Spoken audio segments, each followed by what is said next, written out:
পূর্ব যাদবপুরের অহল্যানগরের বাসিন্দা অশোক দাস। তিনি পেশায় শিক্ষক, 109 নম্বর ওয়ার্ডের বাসিন্দা।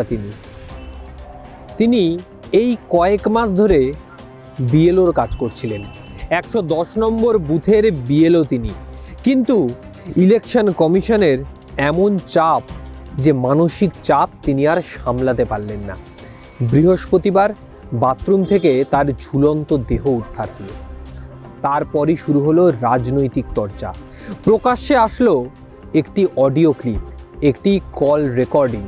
যে কল রেকর্ডিং শুনে মনে হবে যে তার স্ত্রী মনে করছেন যে তৃণমূল চাপ সৃষ্টি করেছে সেই বিএলওর ওপর, তার স্বামীর ওপর, এবং তার জেরেই তিনি আত্মহত্যা করেছেন। এই বিষয়ে আমরা কথা বলেছিলাম তার পরিবারের লোকজনের সাথে, তার বৌদির সাথে। তিনি ঠিক কি বলছেন প্রথমে সেই দিকেই নজর রাখবো। আমাকে তো আমার যা বেল বাজিয়ে ডেকে, তারপর ও তো নিচে এসে চিৎকার করছে, আমার ওই পাশের বাড়ির যে ভাসুরকে ডাকছে।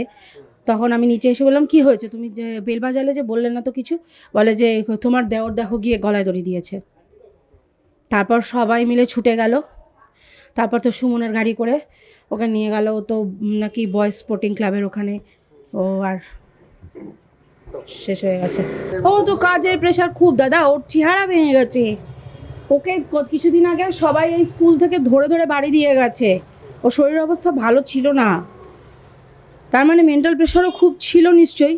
খুব কাজের প্রেশার, তো ও বলে আমি আর পারছি না, আমার এত কাজের প্রেশার। ওর নাকি কালকে কিছু কাজও ছিল, বলছে আমি, আমার বন্ধু আছে, ওর বন্ধু এসে বলছে সব করে দেবো, তুই চিন্তা করিস না। ও কি করলো কে জানে। আগের দিন সন্ধ্যাবেলা বউয়ের সাথে গিয়ে বাজার করে আনলো, মাছ সবজি সব কিনে আনলো, যাতে সকাল থেকে ওকে বেরোতে না লাগে। ও তো সারাদিন কাজ করে, ওর কোনো ঘুম খাওয়া কিচ্ছু নেই, কিন্তু সারাদিন কাজ করে।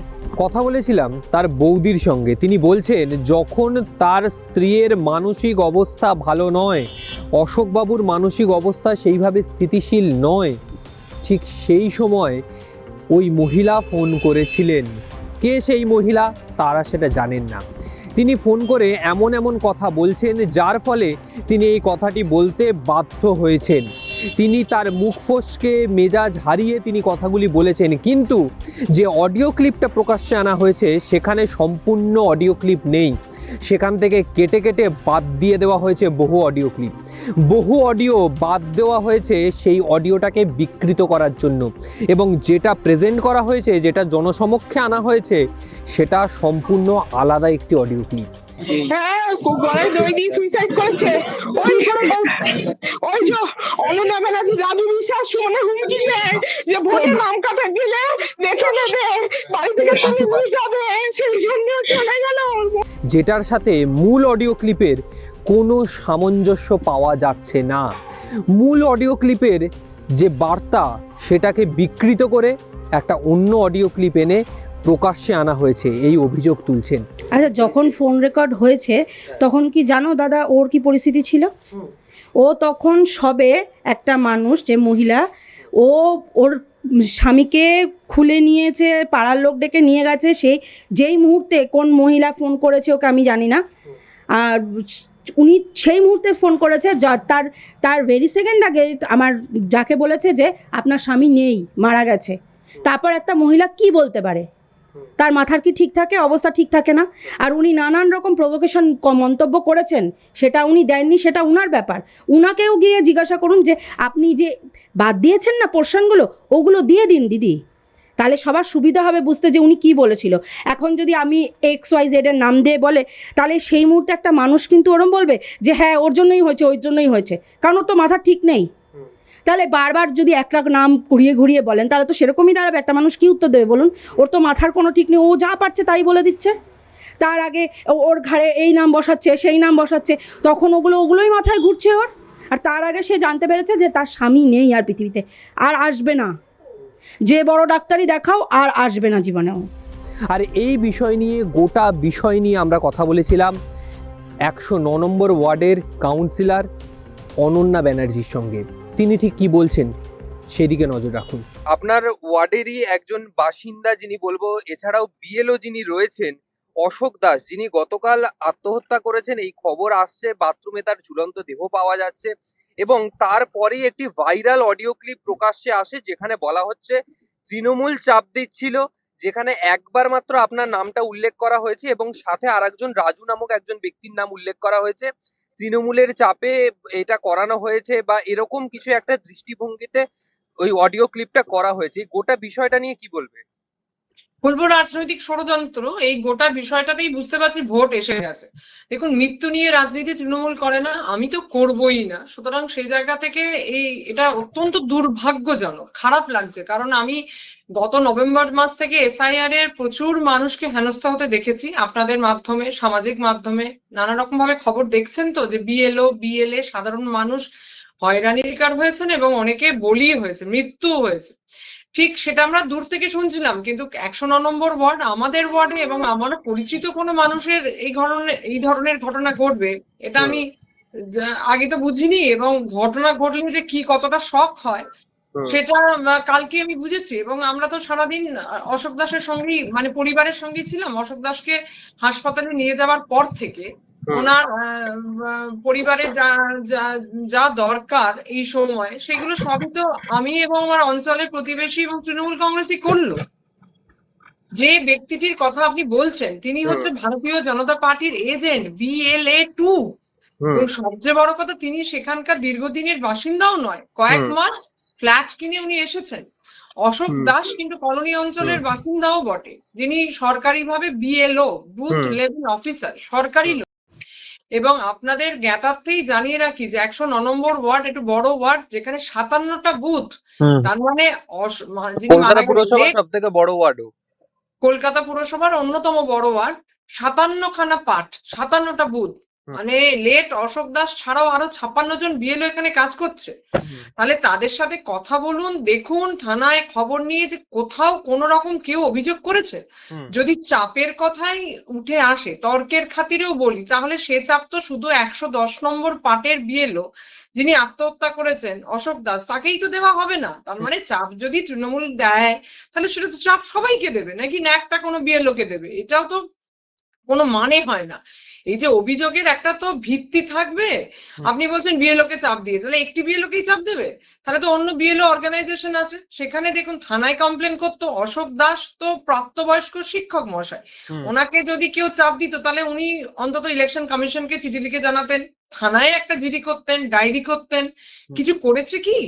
কালকেই আমি শুনেছি উনি একটি সুইসাইড নোটও লিখেছেন। কোথাও তো তৃণমূল কংগ্রেসকে, সরকারকে কোনোভাবে দায়ী করা হয়নি। সুতরাং ভারতীয় জনতা পার্টির এজেন্ট কি বলল, তার কথার কি কোনো ভিত্তি আছে?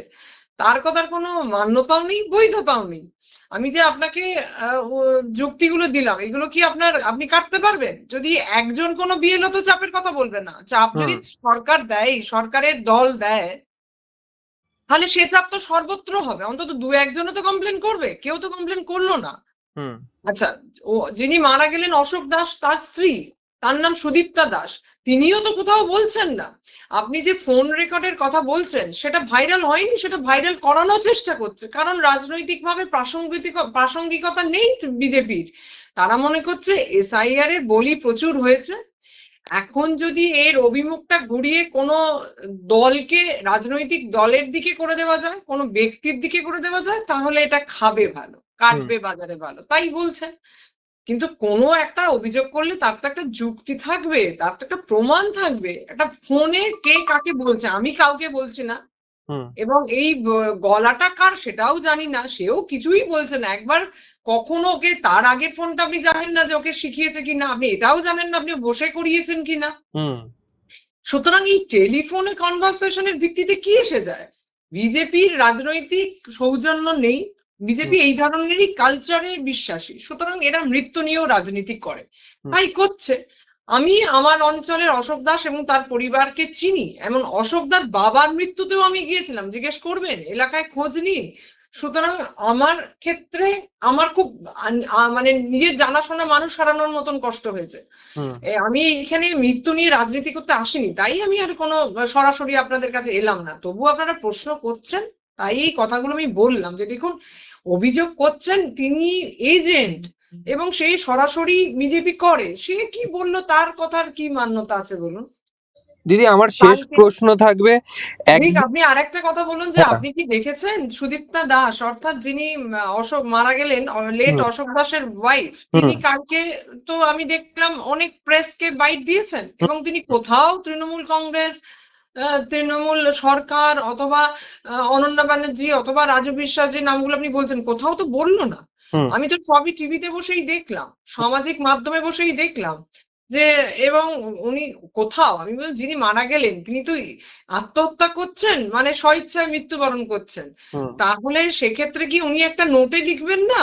এটা তো এরকম তো আগেও অনেক প্রচুর ঘটনা ঘটেছে যেখানে আহ অনেককেই আমি দেখেছি যে মুখ খুলতে, এবং তারা তো বলেছে যে কোথায় তাদের অসুবিধা, সেটা সরকার পক্ষের হোক অথবা বিরোধী।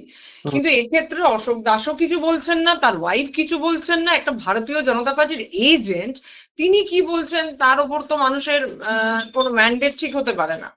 আমি এটা বুঝেছি যে নির্বাচন একবারেই কোনো রকম ভাবে প্রাসঙ্গিকতা নেই বিজেপির, এবং আবার ভাবে একটু ওই নির্বাচনের আগে ভেসে থাকার জন্য, খড়কুটোর মতন ভেসে থাকার জন্য এই ধরনের নোংরা রাজনীতি করছেন, মৃত্যুকে নিয়েও রাজনীতি করছেন।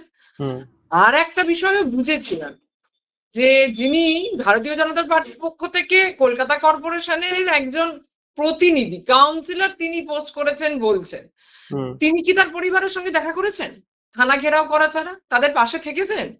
মৃত্যু যেখানে শ্মশানে নিয়ে যাওয়া অথবা হাসপাতালে ভর্তি করা অথবা মর্গে পৌঁছে দেওয়া, কোনোভাবেই কি তারা ছিলেন না?